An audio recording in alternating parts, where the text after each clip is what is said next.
Children's Health Center at the Arc. So it's on Mississippi Avenue. And it's where I spend one afternoon a week every week of the year performing my continuity clinic. And so I'm a resident over at the main hospital where I spend much of my time. But I'm actually there right now for an entire month as well, in addition to my once a week, every other week of the year. And I see patients for lots of reasons, but I do a lot of smoking cessation counseling for patients themselves as well as parents. And what ages? What age range from what to what? All of them. I have patients as old as 21. What's the youngest patient that you had that smoked? 13. Wow. And we did smoking cessation counseling, and we, worked to get them to the right quit lines, and we used other intervention products, not e-cigarettes, obviously. And it is a real problem that we see in our patients in Wardy and kind of our patients all over the district. And having something else that then, can be substituted for cigarettes is concerning to us. I know I stated the DC statistics, and in my testimony there are some more, but even within the past, between 2011 and 2014, there was a 650% increase in e-cigarette use in 6th to 8th graders. And then that was an 890% increase in that same time frame in high schoolers.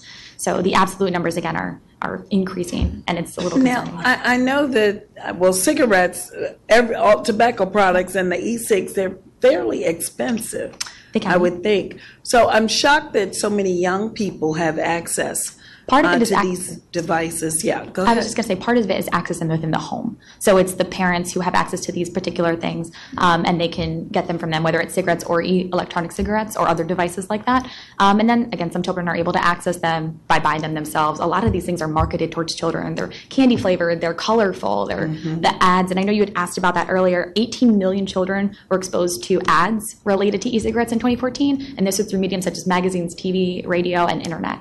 And stores, of course. Thank you. I was wondering, did you have any input on the prior legislation that we had with the birth control method to get up until a year's prescription for birth control? No, it's a very interesting question. And I know some of the other members of the AAP spoke on it, as well as some of the other members of Children's National. And I do think it's a very interesting debate, and I can see both sides of it very clearly. Having been in clinic, and one of the things that I do personally is I do promote the use of LARCs, or the long-acting reversible contraceptives, given their efficacy, that 99% efficacy in typical use.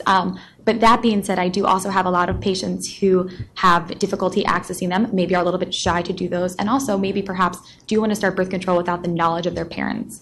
And that does become a little bit of an issue, but it's important when we're having so much counseling. We counsel them on safe sex, we counsel them on reproductive health, and then we have tons of patients who are coming in pregnant.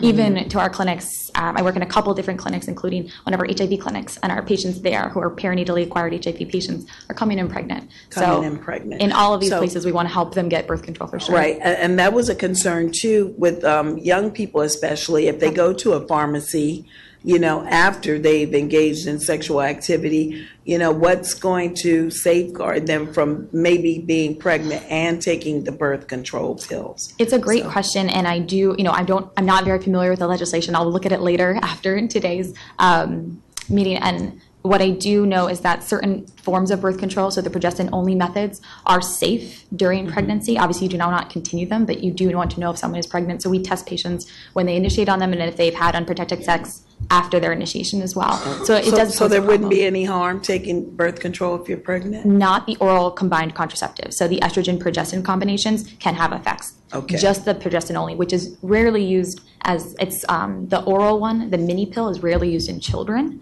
It's more commonly used in adults. The other progestin only ones that we do talk about are the Nexplanon, the Mirena, and other implantables.